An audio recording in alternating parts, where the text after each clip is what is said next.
Hello everyone, আমি Manisha. Let's learn with Manisha চ্যানেলে সকলকে স্বাগত। আজকের আলোচনার টপিকটি হলো ন্যাচারালিজম বা প্রকৃতিবাদী দর্শন।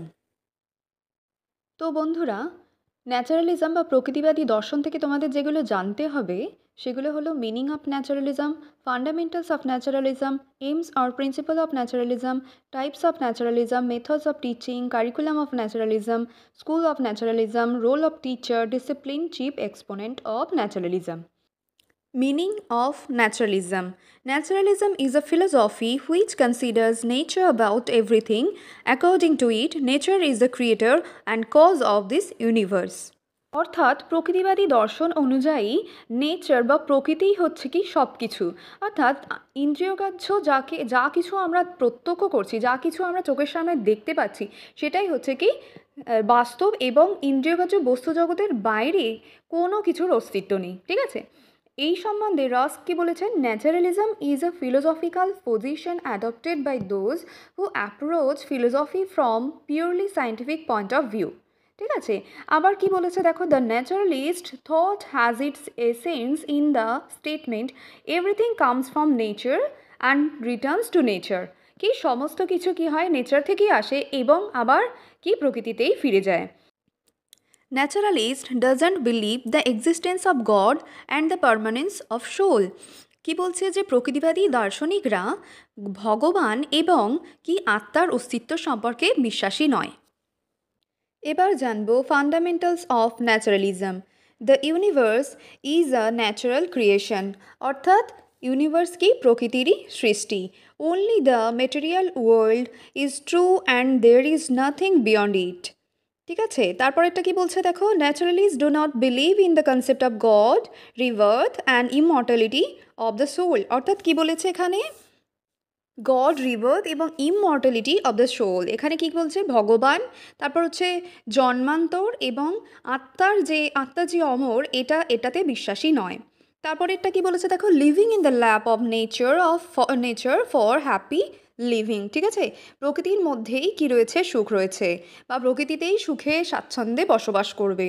তারপরে কি বলেছে দেখো, human development is a natural development.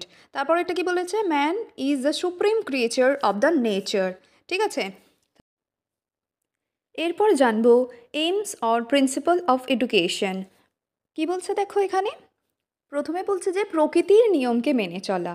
তারপরে কী রয়েছে যে সুপ্ত প্রতিভার বিকাশে সহায়তা করা, অর্থাৎ শিক্ষার্থীদের মধ্যে যে সুপ্ত সম্ভাবনা রয়েছে সেগুলোর বিকাশ সাধন করা।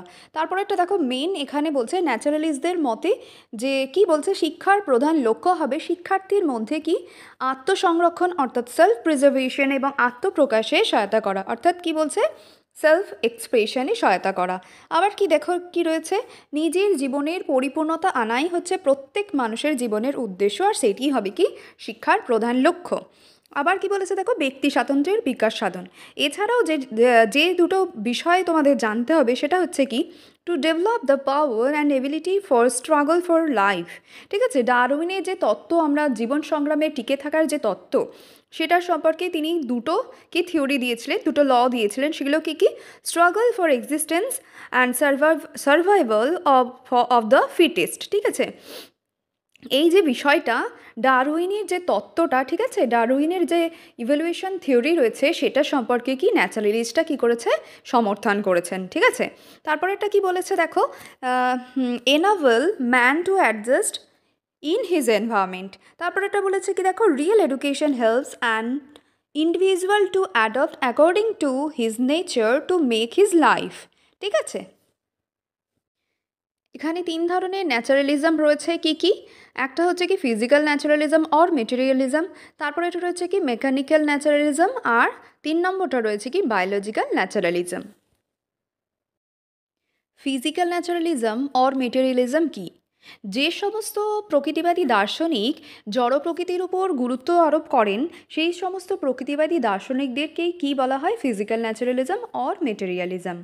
তারা কি মনে করেন, তারা মনে করেন মানুষের জীবনও জড় প্রকৃতির নিয়মেই চলে, তাই তারা মানুষের সকল রকম বৈশিষ্ট্যকে কি করে, প্রাকৃতিক নিয়মাবলীর দ্বারা ব্যাখ্যা করে থাকেন। আচ্ছা, মেকানিক্যাল ন্যাচারালিজম কি, আচ্ছা, এই যে জগৎ সংসার রয়েছে বা আমরা যে চোখের সামনে যে সমস্ত বিষয় বা যে সমস্ত জড় বস্তুগুলোকে দেখতে পাচ্ছি, সেই সমস্ত জড় জগৎগুলো, সেই সমস্ত জড় বস্তুগুলো কি পুরোটাই যন্ত্র বা যন্ত্রের অংশ। ঠিক আছে? এই জড় জগৎ যেমন যান্ত্রিক নিয়ম দ্বারা পরিচালিত হয়, ঠিক তেমনই আবার কি মানুষের মনের বিকাশও যান্ত্রিক নিয়মে পরিচালিত হয়। তাহলে মেকানিক্যাল ন্যাচারালিস্টরা এইভাবেই কি জড় জগৎ সম্পর্কে ব্যাখ্যা করেছেন। বায়োলজিক্যাল ন্যাচারালিজমের প্রধান ম্যান হোল্ডার হলেন চার্লস ডারউইন। তিনি কিভাবে দেখিয়েছেন দেখো নেচার কিভাবে এই যে সোসাইটি সৃষ্টি হয়েছে। প্রথমে দেখো নেচার, তারপরে বায়োলজিক্যাল ইভ্যালুয়েশন, তারপর আসছে মেন, তারপর সোসাইটি। ঠিক আছে?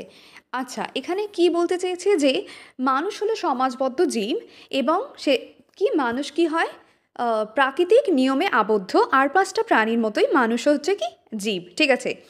আর এই যে তোমরা জগৎ সংসারে, আমরা যে জগৎ সংসারে বসবাস করছি, ঠিক আছে, এই যে আমাদের বিবর্তনের ফল সেটা কিভাবে আসছে, আমরা যে অনুশীলন করছি, এক্সারসাইজ করছি, প্র্যাকটিস করছি, এটার দ্বারাই মানুষ কি করছে আরও উন্নততর কি প্রাণীতে বা উন্নততর মানুষের সৃষ্টি হচ্ছে। প্রকৃতিবাদীরা শিক্ষণ পদ্ধতি হিসাবে কোন কোন পদ্ধতিগুলোকে ব্যবহার করতেন এবার সেগুলো জানবো। দেখো কি হাতে কলমে কাজের মাধ্যমে শিক্ষা, লার্নিং বাই ডুইং, ক্রীড়াচ্ছলে শিক্ষা বা প্লে ওয়ে মেথড, প্রত্যক্ষ শিক্ষাদানের কাজ অবান্তর, কারণ প্রত্যেক শিশু তার নিজস্ব অভিজ্ঞতার মাধ্যমে শিখবে। আবার রুশো এই সম্পর্কে কি বলেছেন, রুশো বলেছেন give your people non verbal lesson. ঠিক আছে? তারপরে দেখো heuristic method, Dalton method, Montessori method, project method, excursion and demonstration method, এছাড়াও রয়েছে কি learning through observation and experience, কি পর্যবেক্ষণ এবং অভিজ্ঞতার দ্বারা শিখবে শিশু।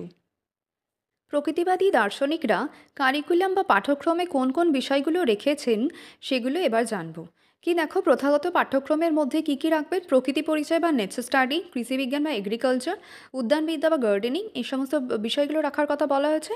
এছাড়াও physical science, physiology, geography, mathematics, biological science, এই সমস্ত বিষয়গুলো পড়বে। তাছাড়াও literature, art, poetry, music, physical education, handcrafts, এই সমস্ত বিষয়গুলো রয়েছে। এছাড়াও কি রয়েছে বলছে যে শিশু নিজের চাহিদা অনুযায়ী পাঠ্যক্রম নির্বাচন করবে। আর কি বলা হয়েছে যে বয়স্কদের দ্বারা ধরাবাঁধা গণ্ডির মধ্যে শিক্ষার্থীদেরকে কি আবদ্ধ রাখা একদমই যাবে না। ঠিক আছে?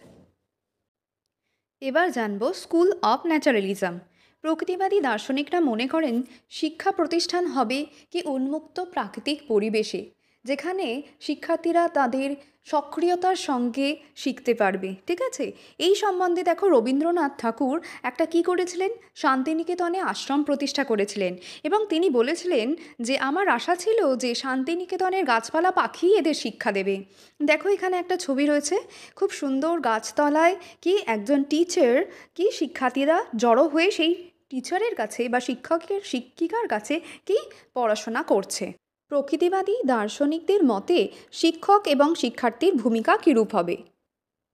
দেখো এখানে কি রয়েছে, শিক্ষক হবেন কি পর্যবেক্ষকের মতো ভূমিকা পালন করবেন এবং teacher must provide opportunities to students according to their interest, aptitudes, abilities and needs of the students. অর্থাৎ কি বলেছে যে শিক্ষার্থীদের তাদের চাহিদা, তাদের যে আগ্রহ, তাদের যে সক্ষমতা, ঠিক আছে, সেই অনুযায়ী কি করবেন শিক্ষক মহাশয় তাদেরকে সুযোগ দান করবেন। Education should be child centric. ঠিক আছে? শিক্ষা হবে কি শিশু কেন্দ্রিক। Students must be given full freedom of thoughts and expression. কি শিক্ষক মহাশয় শিক্ষার্থীদেরকে কি করবেন স্বাধীনভাবে চিন্তা করার এবং মতামত প্রকাশের কি করবেন উৎসাহ দান করবেন। প্রকৃতিবাদী দার্শনিকরা মুক্ত শৃঙ্খলা এবং স্বতঃস্ফূর্ত শৃঙ্খলা দানে বিশ্বাসী ছিলেন। তারা মনে করতেন ডিসিপ্লিন বাই ন্যাচারাল কনসিকুয়েন্সেস। ঠিক আছে? তার মানে হচ্ছে কি প্রকৃতিই কী করবে শৃঙ্খলা স্থাপনে সহায়তা করবে। তারা যে কর্মফল করবে সেই কর্মফলের মাধ্যমে শিক্ষার্থীরা কি করবে নিজের আচরণ নিয়ন্ত্রণ করার সুযোগ করে দেওয়াটাই হচ্ছে কি শৃঙ্খলা স্থাপনের প্রধান উপায়। এছাড়া কি বলেছেন যে এই যে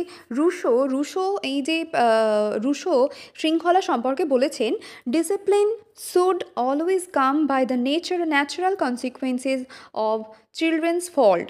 তাহলে কি বলেছে যে শিশু যদি কোনো ভুল করে সেটা কি করবে সেটা হচ্ছে প্রকৃতি সেটাকে শুধরে দেওয়ার চেষ্টা করবে। ন্যাচারালিস্ট আর কমপ্লিটলি এগেনস্ট পানিশমেন্ট। তাহলে কি প্রকৃতিবাদীরা কি শাস্তিদানের একেবারেই পক্ষপাতী ছিলেন না। as it suppresses the innate tendencies of the child and obstructs his development. ঠিক আছে, পানিশমেন্ট যদি শাস্তি দেওয়া হয় তাহলে তারা কি হয়, তারা বাধাপ্রাপ্ত হয়, তাদের যে বিকাশে বাধাপ্রাপ্ত হয়। সেজন্য তাদেরকে কি করতে হবে, তাদের সুপ্ত প্রতিভার বিকাশ সাধনে সহায়তা করতে হবে। এরপর কয়েকজন প্রকৃতিবাদের মুখ্য সমর্থকদের দেখব। কে? প্রথমটা দেখো, রুশো হলেন প্রকৃতিবাদের চরম সমর্থক। তারপরেরটা দেখো, ফ্রেডরিক উইলহেলম আগস্ট ফ্রয়েবেল। তিনি কী জন্য বিখ্যাত, পরে আমি আরও পরবর্তীকালে জানাবো তোমাদেরকে। ফ্রয়েবেল হচ্ছে কিন্ডারগার্টেনের প্রতিষ্ঠাতা। ঠিক আছে, প্রথম যে ছবিটা দেখতে পাচ্ছ, দেখো কি নাম লেখা রয়েছে, এমিল জোলা। এমিল জোলা ছিলেন 19 শতকের প্রকৃতিবাদের আন্দোলনের প্রধান লিডার। আর পরের ছবিটাতে রয়েছে কে, হারবার্ট স্পেন্সার, যিনি জন্মেছিলেন 1820 সালে এবং তিনি মৃত্যুবরণ করেন 1903 সালে।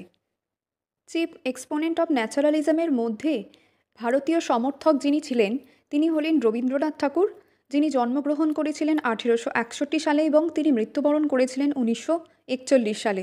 ঠিক আছে, তিনি শান্তিনিকেতনে আশ্রম প্রতিষ্ঠা করেছিলেন এবং সেখানে প্রাকৃতিক পরিবেশের মধ্যে তিনি শিক্ষার্থীদেরকে কি করতেন, পড়ানোর বা শিক্ষাদান করার একটা অনুকূল পরিবেশ সৃষ্টি করে দিয়েছিলেন। যদি তোমাদের কোনো সহায়তার প্রয়োজন হয় তাহলে এখানে আমার এই যে টেলিগ্রাম চ্যানেলের লিঙ্কটা রয়েছে, তোমরা এটাতে জয়েন করতে পারো। এবং যদি তোমাদের এই ভিডিওটি ভালো লেগে থাকে তাহলে অবশ্যই সাবস্ক্রাইব করবে এবং পাশে থাকা বেল আইকনটিকে ক্লিক করে সবার আগে নোটিফিকেশন পেয়ে যাবেন।